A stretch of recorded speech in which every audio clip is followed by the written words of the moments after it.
அத்தியாயம் 11. பெரியவர்களை பொறுத்தவரை கல்யாண வேலைகள் எந்த தடையும் இன்றி செய்து கொண்டிருந்தனர்.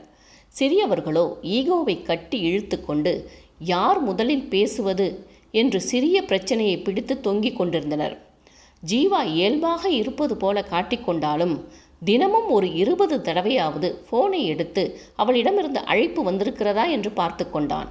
அவளோ எதிர்பார்த்து ஏமாந்து போய் அவனை கரித்து கொட்டி கொண்டிருந்தாள்.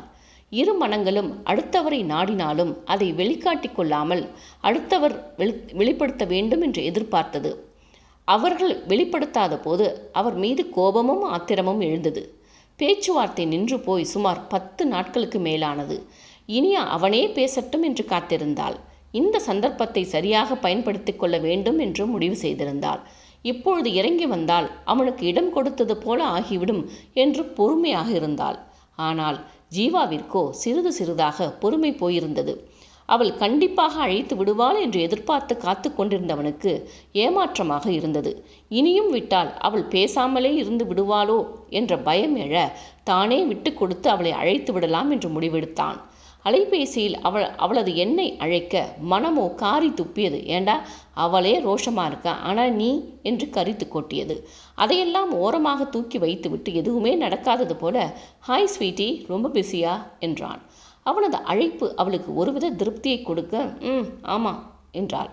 அன்னைக்கு நான் பேசியதில் தானே கோபப்பட்டு ஃபோன் பண்ணாமல் இருந்த என்றவனது மனது கீழே விழுந்து பிறண்டு அடித்து கொண்டது. அடேய், உனக்கு வெக்கம், மானம், சூடு, சொரண, ரோஷம் எதுவுமே இல்லையாடா என்றது. நீங்கள் என்னை ரொம்ப மோசமாக பேசிட்டீங்க. எங்கள் வீட்டில் கூட யாரும் இப்படி பேசினதில்லை என்றால் சோர்வான குரலில். ரொம்ப சாரிடா, உனக்காகத்தான் எல்லாமே செஞ்சேன். அதை கூட நீ புரிஞ்சுக்கலன்னு தான் எனக்கு ரொம்ப பிரச்சனை ஆயிடுச்சு. அதான் கோபம் வந்துடுச்சு. இந்த பிரச்சனைக்கு காரணமே நீ உனக்காக நான் பார்த்து செஞ்சதை நீ புரிஞ்சுக்கலைங்கிறது தான் என்றான். அவன் அவ்வளவு கீழே இறங்கி பேசியதும் அவளது மனநிலையில் சற்று மாற்றம் வந்தது. நாம் இன்னைக்கு மீட் பண்ணலாமா என்றாள். எங்கே பார்க்கலாம், நீயே முடிவு பண்ணு. எக்ஸ்ட்ரீம் மாலுக்கு வந்துருங்க, நான் ஃபுட் கோர்ட்டில் வெயிட் பண்ணுறேன் என்றாள். ஓகே என்று கூறி வைத்தவன் அவளை 10 நாட்களுக்கு பின் பார்க்க போவதால் ஏதாவது பரிசோடு சந்தித்தால் நன்றாக இருக்கும் என்று யோசித்தான். ஆஃபீஸிலிருந்து 1 மணி நேரம் முன்பே கிளம்பியவன் மாலிற்கு சென்று ஒவ்வொரு கடையாக அலசி ஆராய்ந்து டிசைனர் புடவை ஒன்றை தேர்வு செய்து வாங்கி கொண்டான். அதை கிஃப்ட் ராப் செய்து கொண்டு அவளுக்கு முன்பே ஃபுட் கோர்ட்டில் சென்று அமர்ந்து கொண்டான். அவனை ஒரு அரை மணி நேரம் காக்க வைத்துவிட்டு ஷிவானியுடன் வந்து சேர்ந்தாள். அவள் தனியாக வருவாள் என்று எதிர்பார்த்தவனுக்கு ஷிவானியை பார்த்ததும் சப்பென்றானது. தனது ஏமாற்றத்தை மறைத்து கொண்டு இருவரையும் வரவேற்றான். ஷிவானிக்கு அவனது நிலை புரிந்து சிரிப்பு வந்தது. இனியாதான் அவளை வலுக்கட்டாயமாக இழுத்து வந்திருந்தாள். வந்து ரொம்ப நேரம் ஆச்சா என்றாள். அதிகமில்லை, அரை மணி நேரம்தான் ஆச்சு என்றான். ஓ என்றவள் அவனை கண்டுகொள்ளாது ஷிவானியிடம் திரும்பி என்ன சாப்பிட வாங்கலாம் என்று பேச ஆரம்பித்து விட்டாள். அவளிடம் தனித்து பேசலாம் என்று வந்தால் தோழியை அழைத்து வந்துவிட்டு அவளிடம் பேசி கொண்டிருந்தவளை அப்படியே 4 அப்பு அப்பலாம் என்று தோன்றியது அவனுக்கு. ஒரு வழியாக என்ன வாங்கலாம் என்று முடிவெடுத்து அவனுக்கும் தானே தேர்வு செய்து ஷிவானியை அனுப்பிவிட்டு அவன் பக்கம் திரும்பியவள் அப்புறம் சொல்லுங்க என்றாள்.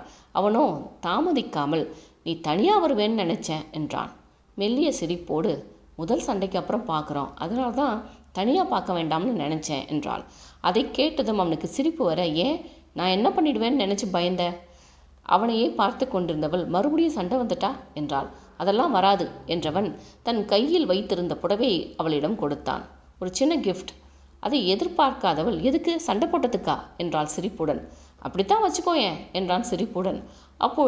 அப்போ கல்யாணத்துக்கு பிறகு சண்டை போட்டால் அடிக்கடி பரிசு கிடைக்கும்னு சொல்லுங்க என்றாள் கிண்டலாக. அவளின் கேள்வியில் அவனுக்கு சிரிப்பு வர, இதெல்லாம் இப்போதான், கல்யாணத்துக்கு பிறகு சண்டை வந்தால் பரிசெல்லாம் கிடையாது என்றான்.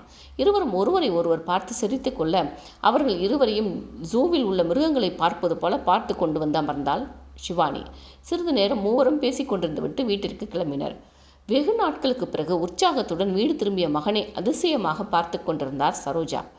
நிச்சயதார்த்தத்திற்கு பிறகு தாயும் மகனும் அதிகம் பேசிக்கொள்ளவில்லை. ஒற்றை வார்த்தை கேள்வி பதில் போல பேசிக்கொண்டார்கள். அன்று மகனை உற்சாகமாக பார்த்ததும் பழைய பிரச்சனைகள் எல்லாம் மறந்து என்னடா ரொம்ப சந்தோஷமா இருக்க என்றார். அன்னையை குறுகுருவென்று பார்த்தவன் சொன்னால் உனக்கு சந்தோஷம் போயிடும் என்றான் கிண்டலாக. ஒன்றும் புரியாமல் டே சும்மா சொல்லுடா என்றார்.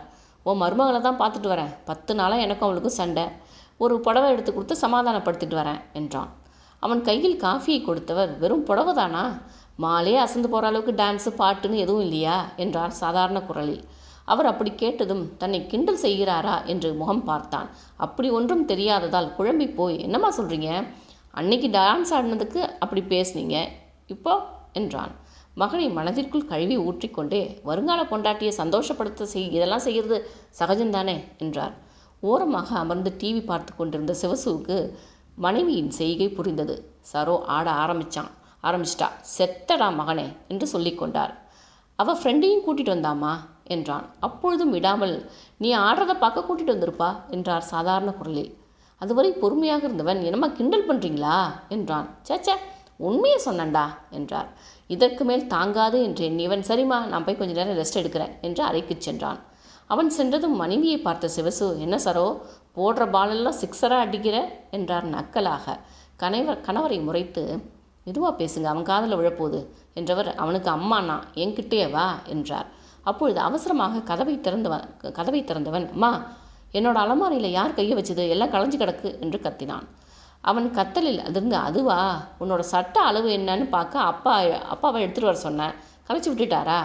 அவனோ பொறுமை இல்லாமல், என்னை கேட்காம என்னோட அலமாரியில் கை வைக்காதீங்கன்னு எத்தனை தடவை சொல்லியிருக்கேன் என்று ஆடினான்.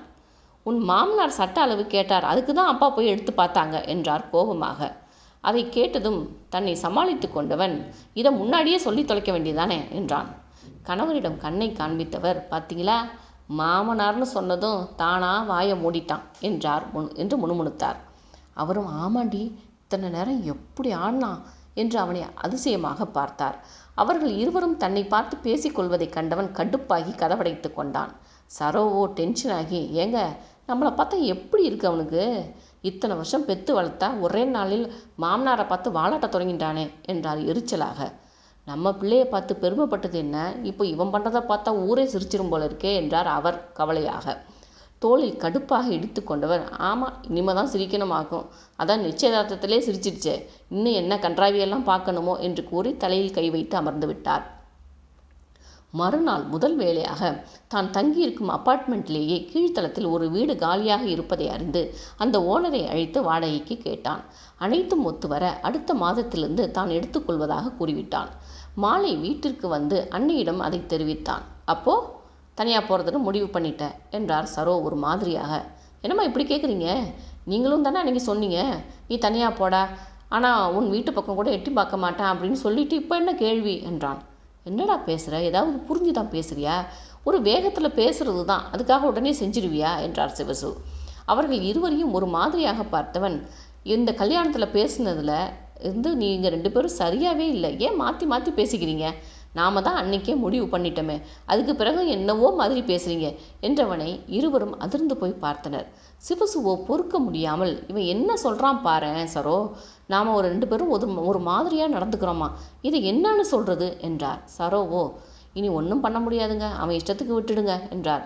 அப்பாடா இப்போவாது முடிவுக்கு வந்தீங்களே என்றவன், அம்மா ஒரு நல்ல நாளை பாருங்கள், நான் அடுத்த வாரம் சாவி வாங்கிடுவேன், பாலை காய்ச்சி குடிச்சிடலாம் என்றான். அவரோ, நாளை நான் பார்க்கட்டுமா இல்லை உன் மாமியார் பாப்பாளா என்று கேட்டுக்கொண்டார். யாருக்கும் சொல்ல வேண்டாமா, நம்ம குடும்பம் மட்டும் போய் காய்ச்சிட்டு வருவோம் என்றான்.